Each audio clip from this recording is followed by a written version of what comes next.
Hey, so I know this video is a day late, but I tried recording it yesterday and some stuff went wrong and it got super late and with the editing and everything, so I said, I'll just re-record it today and upload it today. So I'm sorry the video is a day late, but as you can see by the title, today we are going to talk about mine and my husband's collection of Switch games. Now, some of the games are his games, but basically all that means is they were games he had bought like before we got married. We were just dating, because obviously as married our games are both our games, or they're just the ones that he primarily plays. So just gonna make that clarification and distinction. Anyway, let's get started. First up, we have The Legend of Zelda: Breath of the Wild.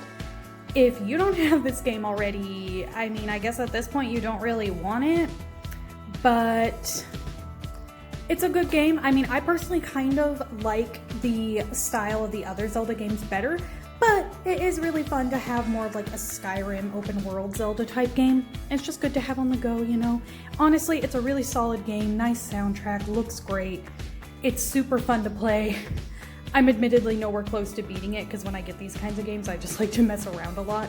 But yeah, I'd still definitely recommend it. So, excuse the fact that it says display box only and has the price on it. When we bought it, that was literally the only box they had left, so they just kind of gave it to us, so you know, it's just how it worked out. Super Mario Party though, it's a very good entry, I think, into Mario Party. It's a good game just to have, you know, if you just want like something to play with someone, if you got some friends over. Like, it's a solid Mario Party game. We both really enjoy it and think it's fun. We put a decent amount of time into it and enjoyed it, so I'd say it's a pretty solid game. Now, don't be confused again by the fact this one says a weird rating of PG. Yes, I am American and we live in America, but he was in Australia, my husband, when he got this game. So yeah, don't be confused by that. But Smash Bros. I'm not really the biggest fan of fighting games. And of the Smash Bros games, like the one I like the most is Melee. But honestly, Ultimate, good solid game, good entry into the series. You have it portable on the go, which has never happened. It's got a ton of characters and stuff, so I mean, this is another game, if you don't have it by now, you probably will never get it. So, but you know, maybe if you're just thinking about it, it's a solid game. So I'm gonna show these at the same time because we just bought the dual one, like the box that came with both. Sword is my copy, Shield is his. They are solid Pokemon games. Very much enjoyed them.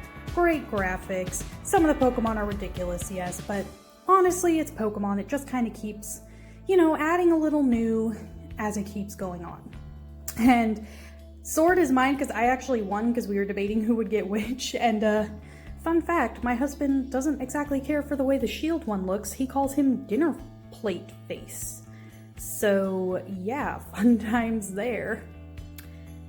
Showing some more love for Pokemon, we have Let's Go Eevee, because as you can probably guess by the name of my channel, Sylveon is specifically my favorite, but I love Eevee and all the evolutions, so of course I got Eevee over Pikachu.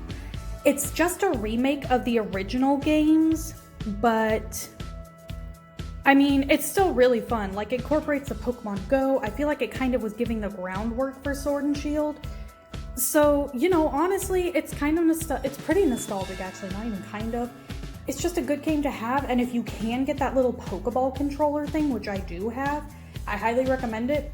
It was really fun and totally worth it. So yeah, if you have that, definitely, if you can get that with this game. Next up, we have Ni no Kuni: Wrath of the White Witch. I have actually not beat this game yet, and I wanted to play it as soon as I saw it was coming out for PS3, but I never had one, and you know, just figured I would get it eventually because he has his PS3 back at his parents', so, you know, we don't have it. I was like, oh, we'll get it eventually, but last September, I saw that it was being remade for the Switch, so I was like, heck yeah. So I just want to say, if you love Studio Ghibli, this game is worth checking out simply for that, because they had a huge hand in making like the cutscenes and the art and everything for it, which you can definitely tell. So if you like Studio Ghibli and like JRPG stuff, so far I'm really enjoying this game. So honestly, I would recommend it.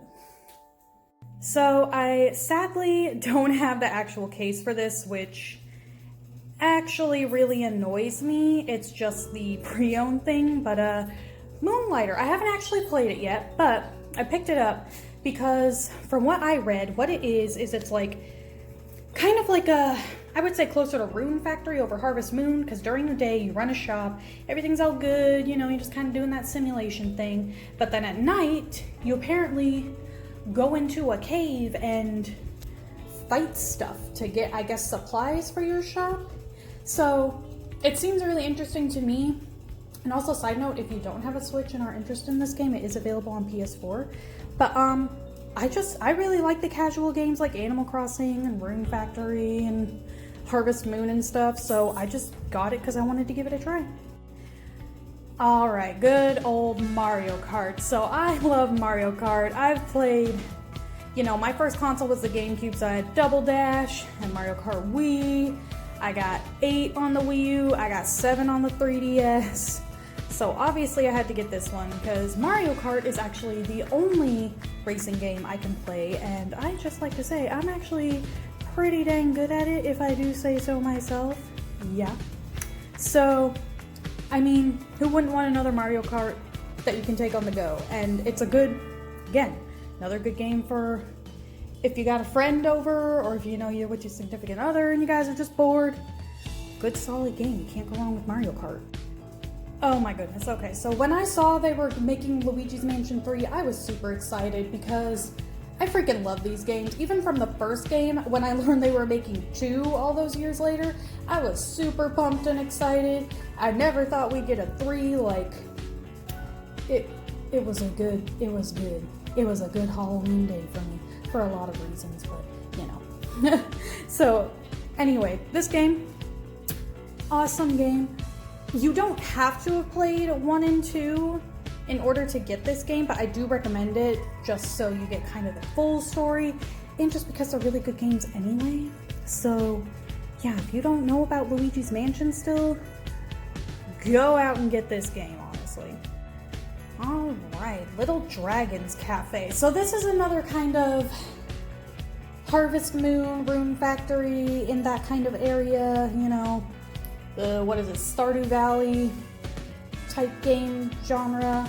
Because with this game, what it is you have your brother or sister, depending on if you pick a boy or a girl, and you have to run a cafe because your mom got sick, so you gotta run a cafe. Then you find out there's like, I don't know, she got something to do with a dragon? Can't remember exactly. But you gotta raise a dragon, basically, while you're building up this cafe.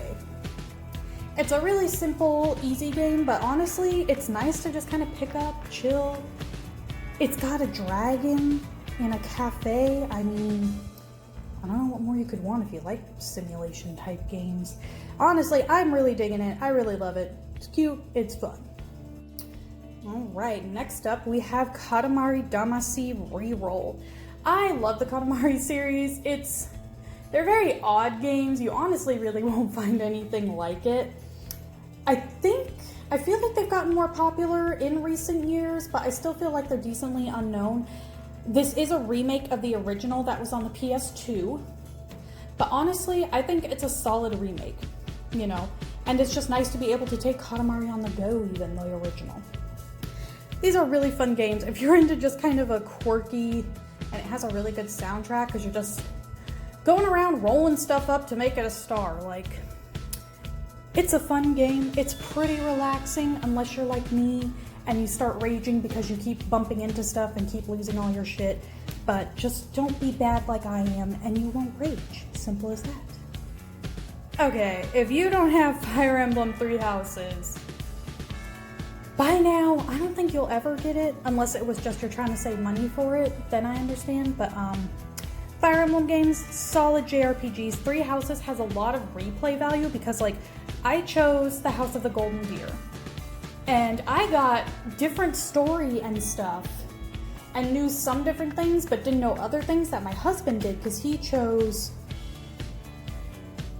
I can never remember the name of the blue house, I don't know. I don't care about anyone else, but like, he knew information that I did not know even though we had both played through the game and everything.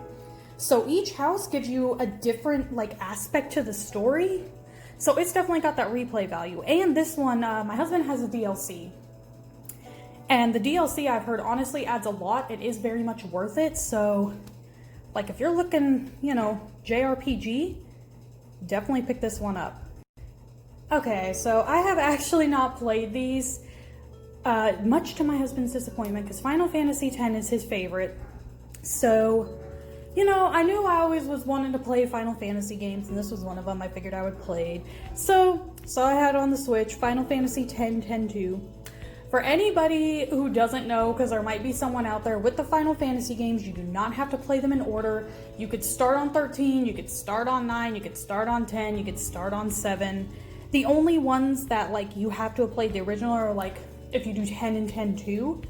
But, you know, it's Final Fantasy. I mean, I don't really think you can go too wrong with Final Fantasy usually. We don't talk about 13. I've heard, yeah, people don't care for that one as much, but I mean, it's Final Fantasy. You can't really go wrong with it. So the last 2 games I have are actually digital. I did have a physical copy pre-ordered for Animal Crossing, but due to recent events, I wasn't able to go get it at that time and didn't want to wait. So we have Animal Crossing New Horizons. People who don't even like Animal Crossing have been getting this game just because of, you know, quarantine and being stuck inside and loving it and enjoying it. So whether you played other Animal Crossing, whether you haven't, pick it up. It's so fun. You'll spend plenty of hours in it. You'll be doing so much. You'll be so busy. You'll feel like you have a social life and did something productive. That's all you need. The very last game we have Okami HD. Now, this game, it's definitely picked up more traction and gotten more popular, but I haven't beat it because I thought maybe the controls were wonky, but then I had my husband try it and he was having a hard time with the brush thing too. And then we looked on the internet and apparently no one else has a hard time with it, so apparently we're just dumb. But honestly, it is a very solid game. If, you know, you're not dumb like us and can actually control it good, I definitely recommend picking up this game. It's very unique.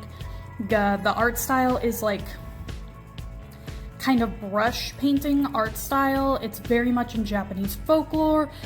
It's a good, solid game, and it's not really that long a game either, if I'm remembering correctly. So, and apparently they're making a sequel to Okami.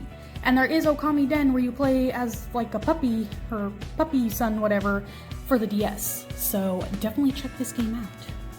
So that is it for this video today. Hopefully, you know, maybe either this video was helpful and like just enjoyable, something to watch, or maybe you found some games you don't have that, you know, maybe now you want to pick up. Who knows? But either way, if you like this video, give it a like. If you want to see more like this, subscribe. I will post every Monday and Friday videos like this. And I will get around to posting vlogs when I feel like it, but considering we're stuck inside, there's not really that much interesting to vlog. So yeah, I mean, the world's opening up, so we'll probably start getting that kind of stuff soon. But either way, I hope you enjoyed, and I will see you next time.